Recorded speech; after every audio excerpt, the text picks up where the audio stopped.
I remember catching a glimpse of a Rhino player using the Braton Vandal, and I immediately thought, you know what, that's just a skin for the weapon.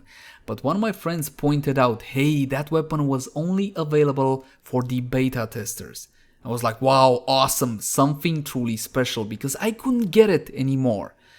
Nowadays, the Braton Vandal is not special anymore. Anybody can farm it from Elite Sanctuary Onslaught, so my question is, was it worth it? As always, my name is Leyzar, and today we're going to be diving deeper into this Mastery Rank 4 primary weapon. As per the usual, I'm going to have my cheapo build, something that anybody can afford, but of course we also have the quote-unquote endgame setup with a Riven. That said though, please keep in mind that my style of guides is a bit more new player friendly. I take my time and explain a lot of the basics that veterans should already be accustomed to. So in case you're a vet, please, bear with me. And with that out of the way, let's jump into the Braton Vandal. Let's begin by having a quick look at how the weapon handles without any mods equipped, and for that just a couple of free shots. Now my friends, I need to get this done in a single take, no cuts, no edits, so wish me luck! The Braton Vandal is what I like to call a plain Jane in Warframe, in the sense that it doesn't really have anything special per se. No fancy explosions, laser beams, not even a secondary fire mode. This weapon was designed a long time ago and it definitely shows. However, simplicity does have its advantages. For example, let's say you're coming off of a more standard FPS and you're just trying to get used to Warframe. In that case, you're gonna feel right at home with something like the Braton Vandal or the Braton Prime or the regular version of the Braton. Solid fire rate, solid accuracy, and a magazine size of 50, which is usually more than enough to take out most targets. Within the community, however, there's a bit of a debate. Which is better, the Braton Prime or the Braton Vandal? And each side has fans. Very passionate fans, I might add. So let's have a look at a stat comparison between the two. Link in the cards right now for a full review on the Braton Prime.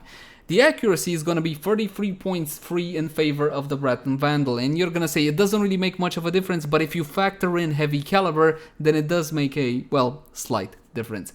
4% extra critical chance on the Vandal as well, and if you factor in Point Strike, Argon Scope, maybe even Riven, you will see that it does add up. That 4% goes to 8, goes to 12, and so on and so forth. Same critical multiplier, but the Prime has a much better fire rate with a much larger magazine, which of course will be translating to better DPS overall. However, the Vandal does reload quite a bit faster.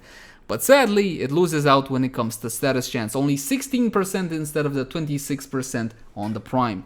The damage is the same, but impact and puncture interchange places, so basically the Vandal deals more impact damage, where the Prime deals more puncture damage. But again, the damage value overall is the same, and the weapons are both primarily based in slash damage. Now let's have a closer look. Mod capacity 60 out of 60, and if your Braton Vandal has only 30 out of 30, jump into actions and install the Auto King Catalyst. This one can be obtained from Nightwave, you can get one from the Daily Sortie if you're quote-unquote lucky, or you can pay 20 plat to have one installed. My weapon has been formatted a total of 5 times, but I only do this because I have a whole bunch of mod combinations which I want to test out. For the weapon build, I'm recommending you guys 2 format will be more than enough. Simply add 2 V symbols or Madurai. The weapon does come with 1 default V symbol, so it's not a very forma heavy weapon. Riven disposition for the Braton family is going to be 4 out of 5, which means we're going to be able to leverage extremely powerful Rivens for the weapon. And with that said, I want to show you a demonstration on heavy caliber because, to be honest, I'm a bit iffy on it. I don't really like it all that much on the Prime, but I feel like on the Vandal it kind of works. However, the decision is up to you. So we got heavy cal with some multi-shot. I want to show you guys the resulting accuracy from 20 meters. 20 meters is reasonable, yes, so let's have a look. As you can see, there are still a couple of good bullets which are landing completely off the crosshairs. From my point of view, I would still not use heavy cal on the weapon, but again, it's entirely up to you. If you're going to 15 meters, then it's gonna be all good. So, with that out of the way, let's jump into a standard build.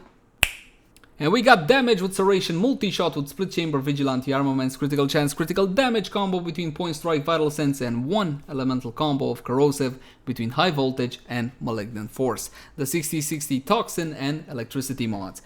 Now keep in mind that when you're going higher level content, level 100 and over, let's say 60-60s are recommended, but if you're doing just your regular missions, I don't know, 50, 60, 70, something like that, then you can go for the 90 mods with no problem at all. You know what, those will actually give you slightly better results. Now, elemental combos should be applied depending on your own circumstances. If you just slap on corrosive on the weapon, you're not gonna get the best results in every single mission. For example, if you're going down to Fortuna to hunt some corpus and all whatnot, then build gas or toxin. Against infested, straight up heat is normally more than enough to deal with them. The last mod slot on a weapon is what I like to call an option slot. Plug into this one whatever you feel comfortable with. At this point in the build, you can't really make or break it. Okay, unless you put plus impact on. Please, for the love of God, do not put plus impact on. It's more important to put on something you're comfortable with and just tune the weapon to your own individual playstyle. But let me give you a couple of good choices. First of all, Shred. Everybody loves this one. If you have Prime Shred, this one is yummy. But the normal version will give you 30% fire rate and 1.2 meters worth of punch through. Now, punch through in Warframe is a form of AoE, kinda. Your bullets will be going through the initial target and has the potential to hit multiple. And you can also shoot through walls, and who doesn't want to shoot through walls? The problem with punch through is that you're not always gonna get value out of it, but the fire rate you will always enjoy. More fire rate, better DPS. Just keep in mind not to overdo it with fire rate, because then you're replacing one DPS bottleneck for another. So bear that one in mind. Now let me talk to you about IPS rules in Warframe. You guys know this one? I'm sure you do. So impact, puncture, and slash, the three physical types, have a 4 times greater chance at applying a status effect over elemental types such as heat, corrosive, gas, toxin, you name it. So when you're trying to balance out your elements on your weapon to proc whatever you want, not what the weapon wants, always visually multiply IPS times 4. So in this case, my slash is over 500 as a proc priority value. So what I can do is plug in even more corrosive on the weapon with one of the 90 mods, Stormbringer or Infected Clip. You know what? Let's take this one step further. Let's make this build as cheap as you can get. High voltage, unfortunately, is not very easy to farm. From the mission Ielgar Planetaris, find all the free secret caches, then upon extraction, you got a major 5% chance of getting this one or Shell Shock. So we're gonna be taking this one off from the trade chat PC, about 50 to 60 plat, and we're gonna go for the 290 mods. Again, it's not gonna make one huge difference, but it is a difference. Cheapo build done, so let's spawn in some Corrupted Heavy Goons level 120 and see how she performs. Now keep in mind guys, this weapon was never meant to be a performer. It was meant to be an icon, a reward for the guys that beta tested Warframe. And you know what, from my point of view, it would have been better if it stayed an icon, because it couldn't be that powerful. Again, it's a Braton. Sometimes it will kill a Corrupted Heavy Gunner level 120 in a single magazine, and sometimes it will not. It struggles because of the inconsistencies with the status chance. Again, you're looking at a only 16% base, and when it comes to targets such as these heavily armored targets, if you're not going to be able to remove some of that armor they have, then you gotta rely on something like Slash, for example. Okay, try to bypass any way you can that armor. For example, you can use Ash with his augment and completely remove the armor. Then basically you're cheating. That's Warframe buffs. But since we talked about Slash, can we make this weapon into a full-blown slasher? And the answer would be, well, if you really must have it, then I guess it kinda works. Damage, serration, multi-shot, split chamber, critical chance, critical damage, point strike, vital sense. And we got 2 of the 60-60 mods building vital between Malignant Force and Rhyme rounds. Now these 60-60 mods have a double role in this case. First of all, the vital elemental combo works fantastically well with mostly any slash build. And second of all, increasing our status chance will also mean more slashes out of the weapon's innate slash value, keeping in mind the IPS rules we talked about earlier. And we also have everybody's favorite Moo Hunter Moo together with Argon Scope. So basically Argon Scope is here just to give me a better chance at getting some slashes out of Hunter munitions. We're simply trying to double dip slashes from the critical chance and slashes from the status chance as well. Basically what I wanted from this build is give me as many slashes as possible on my target. Now let's see how many we got. Same targets as before, only this time with a makeshift, I'm gonna call it, slash build, simply because I'm not recommending a build such as this. Not a slash build, not for this weapon at the very least. So usually the test is hit a target till about 50%, then watch the slashes deal the damage. And as you can see, there's not a whole lot of slashes on the target, and more often than not, your vital proc will be slipping off before it actually kills it. If you're looking for a build such as this, there are plenty of other weapons that will take so much better to a build, like Vital Slash or Crit Slash Pure without any Vital. Even the Braton Prime takes better to a build such as this thanks to its 26% base status chance. And the Vandal doesn't because of 16% base critical chance and 16% base status chance, because that's how you get your slash on your target. Whether it's Hunter Munitions with crit or the weapon's innate slash damage. Or slash value, whatever you guys want to call it. A build such as this, from my point of view, does not perform very well. It's simply not the weapon to have it on, and I do not recommend it. Unless you have a Riven, and you can augment either the status chance or the critical chance. Because if you're gonna go into a slash build and make even more compromises to get your status chance up, then you're gonna see even worse performance. These 4 mods you cannot touch, unless you're Chroma. You can drop Serration in that case. Now let's talk about Rivens. I got a loaner from a friend, a Braton Acri Toxicron with critical chance, critical damage, toxin, and minus damage to corpus. And guys, pay respects, 80 rolls on a Braton Riven. Dude, you must really love the Braton. Thank you so much for loaning me your Riven.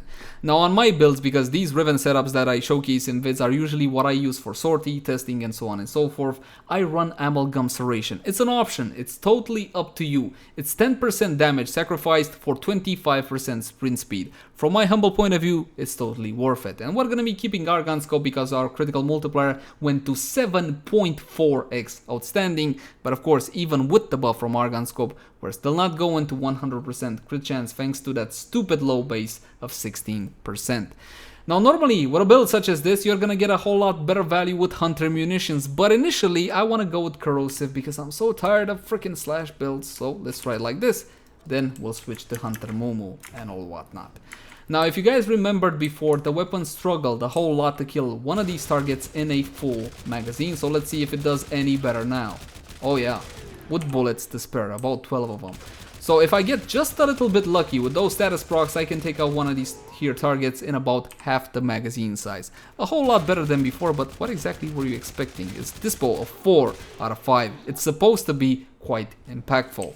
Now let's have a look at a slash build with a Riven as well. It's critical chance, critical damage, so it's gonna help out Hunter Munitions a whole lot. So we're just gonna make quick modification, dropping high voltage malignant force, and we're gonna go for the cold 60-60 rhyme rounds, which will be getting combined with the toxin from the Riven, making vital, and of course that ever so popular Hunter Munitions. Now let's see how the weapon performs with a slash build and the Riven. Now the Riven helps us greatly, not only because of the critical chance, critical damage, but it has toxin, so it allows us just to have one elemental mod on the weapon and still have vital.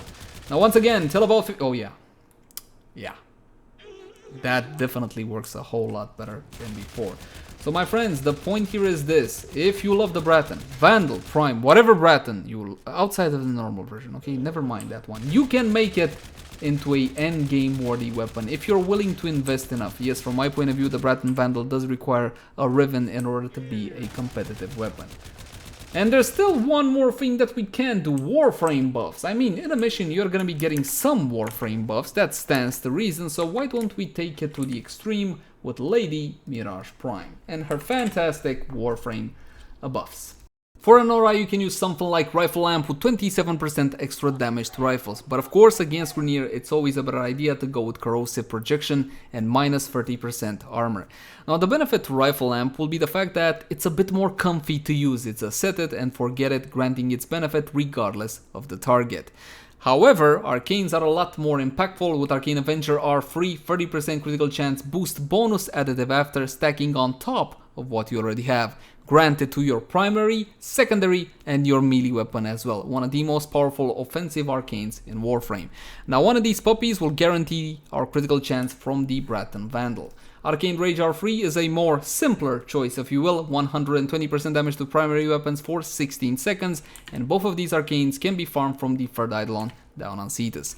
If you guys don't like farming Eidolon, if you think that's really not for you, then you can buy them from the trade chat, but they're not exactly cheap, so bear that one in mind. Mirage's free ability for a fantastic damage increase as well as her lovely clones. And now and only now can this weapon be considered a full-blown monster. The bleeds can get up to 1400, it's really crazy, but let's be honest here for a second. Even though this looks extremely impressive, it's made possible by Mirage Prime and her fantastic buffs. If we were to be honest about the Braton Vandal, it used to be an iconic weapon, it had heritage. If you saw anybody using this weapon before, you knew that person beta tested Warframe, so it was something special. However, nowadays everybody can have it. If you take away what's special from this weapon, then what are you left with? A rudimentary assault rifle. Another assault rifle, and one that is average performing at best. Not only that, the bloody thing is expensive too, both in time and in actual plat. A full set from the PC trade chat, 200 plat made easy. Of course you can farm it, but it's not exactly the most easiest thing to farm. That's why it costs so much. Not because it's powerful, just because it's hard to farm. For a fraction of that plat price, you can get yourself the Braton Prime, which will be outperforming this weapon. Not by a lot, but still is better. From my point of view, my friends, it should have stayed an icon. As always, my name has been Leyzar. Thank you guys so much for watching. Like, favorite, share, and subscribe if you enjoy the content.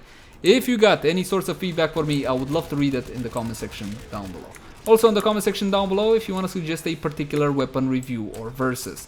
In all honesty, I can't exactly promise you that it will be done by next time or even within a week, because these things kind of take a bit of time to make, but you can also catch me on Twitch, Facebook, Twitter, all the usual places. Until next time, my friends. Bye bye.